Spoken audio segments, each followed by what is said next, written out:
Na-miss nyo ba ang aking pagluluto? Kaya naman, heto ang aking pambawi. Turuan ko kayong magluto ng isang madalas orderin sa isang sikat na fast food. Ito ay ang chicken popcorn. Pwedeng-pwede rin itong idagdag na pambaon ng ating mga anakis sa school.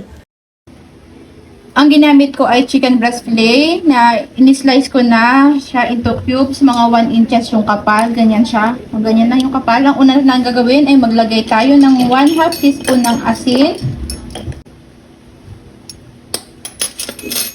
And 1/2 teaspoon again ng ground black pepper. And para mas flavorful ang ating chicken popcorn, naglagay po ako ng 1 teaspoon ng garlic powder, 1 teaspoon ng basil. Kung walang basil, any naman, pwede kami maglagay ng oregano. At naglagay din ako ng chili powder para merong konting sipa. Pero kung ayaw nyo ng maanghang, ang ilagay nyo is paprika.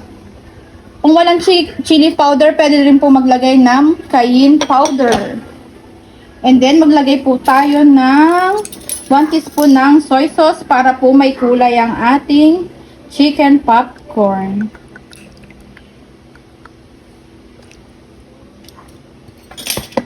At i-toast lang po natin. After po may toast, i-marinate po natin siya ng mga 15 to 30 minutes. Pero mas masarap po i-marinate mo ng overnight. Gagawa naman po tayo ng ating breadings para sa ating chicken popcorn. 1/4 cup ng ating cornstarch. 3/4 cup po ng harina. 1/2 teaspoon ng salt. 1/2 teaspoon ng chili powder. 1/2 teaspoon ng baking powder. 1/4 teaspoon ng ground black pepper. At atin lang pong i-mix ng mabuti. After pong ma-mix, i-set aside lang natin at ating i-ready ang ating egg. Crack 1 egg po. At lagyan lang natin ng 1 tablespoon ng water. And then mix.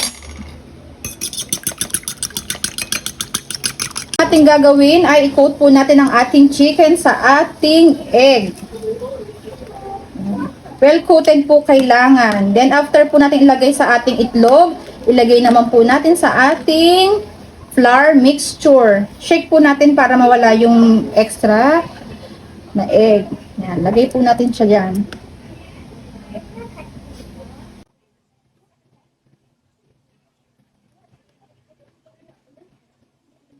At i-toast lang po natin. Make it sure po na well coated po ang ating chicken ng ating flour mixture. Pwede po kayong mag-ulit-ulit. Pwede po nyo ilagay ulit ito sa egg para kung gusto po ninyo ng double coating. And mas makapal po yung ating breading mix. Pero ako po, gagawin ko na lang is 1 coating. Basta po make it sure na well coated po lahat.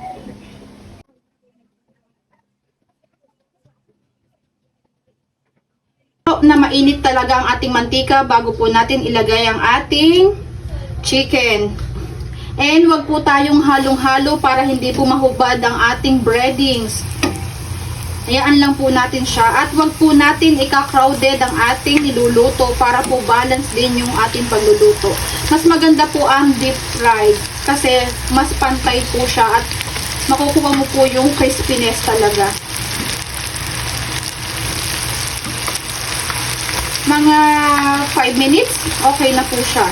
Pag po medyo less na yung tunog at bubbles po ng ating mantika, ayan, yan po natin malalaman na luto na po ang ating chicken popcorn. Ito po yung sinasabi ko sa inyo na less bubble na yung ating mantika. Ibig sabihin, luto na po ang ating chicken.